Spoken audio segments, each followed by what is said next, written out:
Bienvenue sur notre chaîne. Nous publions des extraits vidéo pour vous aider à choisir celui qui vous plaît. Pour savoir comment télécharger ce livre audio gratuitement ou un autre de votre choix, n'hésitez pas à cliquer sur les liens en description.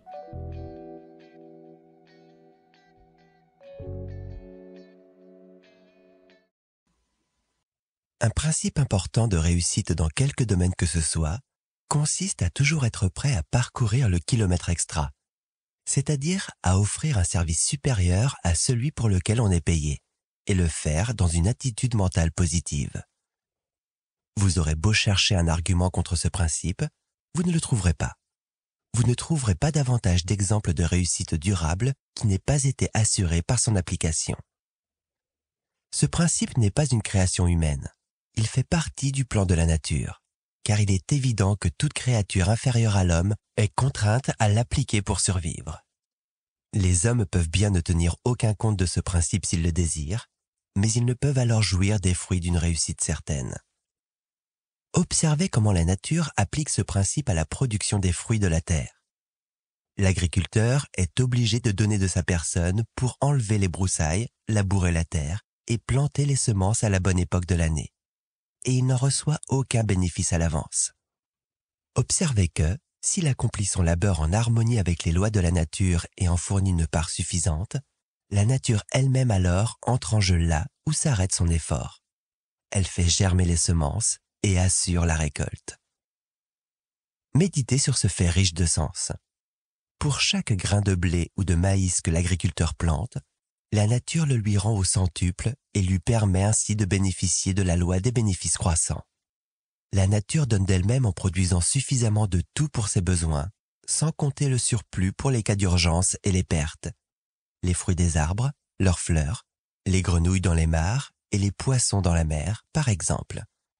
La nature donne d'elle-même en produisant ces créatures en nombre suffisant pour qu'elles assurent la perpétuation des espèces, compte tenu de tous les accidents possibles. S'il n'en allait pas ainsi, les espèces vivantes disparaîtraient rapidement. Certaines personnes croient que les animaux de la jungle et les oiseaux vivent sans travailler. Mais les gens avertis savent qu'il n'en est rien. S'il est vrai que la nature fournit la nourriture à toute créature, celle-ci doit travailler pour en obtenir sa part. Nous constatons ainsi que la nature décourage l'habitude que certains ont acquise de vouloir obtenir quelque chose pour rien. Les avantages de l'habitude de faire le kilomètre extra sont précis et compréhensibles. Examinons-en quelques-uns pour nous en convaincre. Cette habitude attire d'une façon favorable l'attention de ceux qui peuvent nous donner l'occasion d'avancer. Elle tend à nous rendre indispensables dans divers types de relations humaines et nous permet donc d'obtenir une rétribution supérieure à la moyenne pour nos services. Elle assure la croissance de l'esprit, le développement des capacités physiques et le perfectionnement en toutes sortes d'entreprises, ce qui augmente nos capacités de gagner de l'argent. Elle nous assure de garder notre emploi en période de chômage, et elle nous place même en position avantageuse pour que nous puissions obtenir les meilleurs emplois. Elle nous permet de bénéficier de la loi des contrastes, la majorité des gens n'ayant pas cette habitude. Elle nous amène à adopter une attitude mentale agréable et positive, essentielle à toute réussite durable. Elle favorise le développement d'une imagination vive et aiguë, parce qu'elle nous inspire sans cesse pour que nous cherchions de meilleures façons de rendre service. Elle développe cette qualité importante qu'est l'initiative personnelle. Elle développe l'autonomie et le courage. Elle augmente la confiance des autres dans notre intégrité. Elle nous aide à nous débarrasser de cette mauvaise habitude qui consiste à toujours remettre au lendemain. Elle stimule notre détermination et nous évite de sombrer dans la décision. Donner davantage pour obtenir davantage. Il existe une autre raison, plus importante encore, pour adopter l'habitude de faire le kilomètre extra. Elle fournit la seule raison logique de demander une rétribution supérieure. Si un homme ne rend pas plus de services que ceux pour lesquels il est payé, il est bien évident qu'il ne mérite rien de plus que son salaire. Il doit rendre autant de services que ceux pour lesquels il est payé pour conserver son emploi ou sa source de revenus, quel qu'il soit. Mais il possède toujours le privilège de rendre un surplus de services de façon à accumuler un crédit de bonne volonté et à justifier ses raisons de demander un meilleur salaire ou un meilleur poste.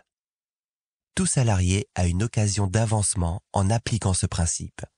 Il est important de noter ici que le système américain de la libre entreprise est organisé de façon à fournir à tout travailleur de l'industrie un stimulant approprié pour appliquer ce principe. Toute pratique, toute philosophie, qui refuse à un homme le privilège de faire le kilomètre extra, est malsaine et condamnée à l'échec. Il est en effet évident que ce principe conditionne la rétribution qu'un ouvrier peut recevoir pour des aptitudes exceptionnelles, son expérience ou son instruction.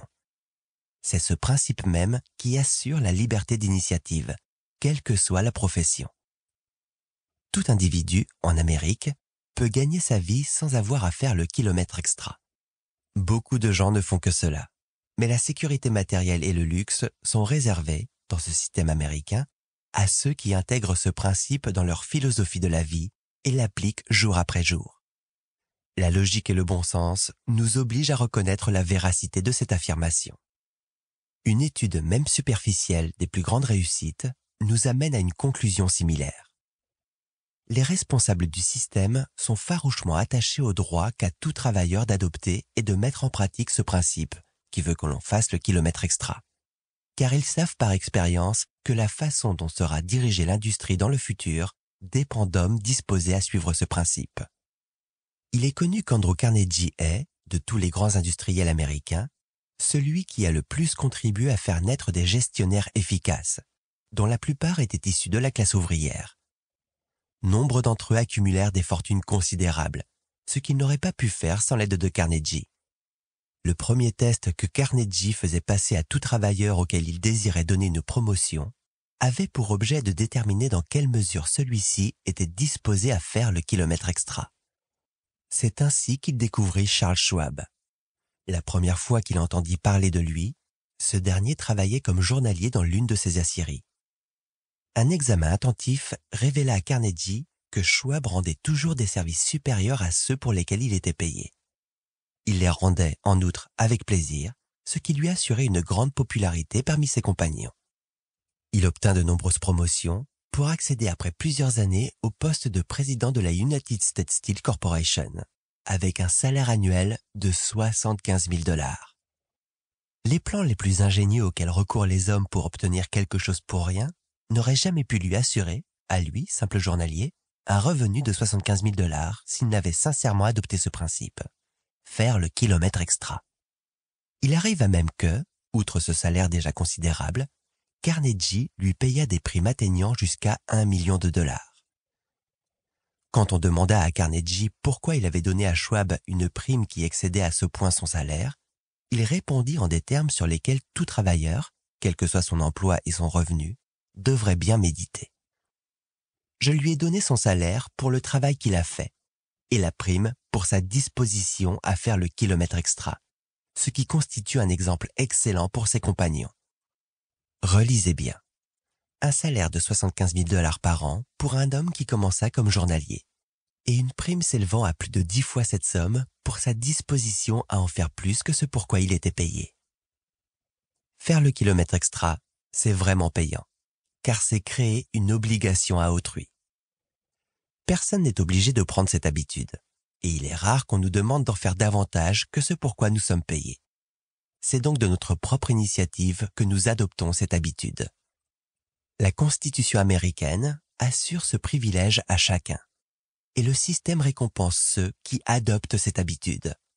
Il est en effet impossible que l'on ne reçoive pas, dans ce cas, une juste rétribution.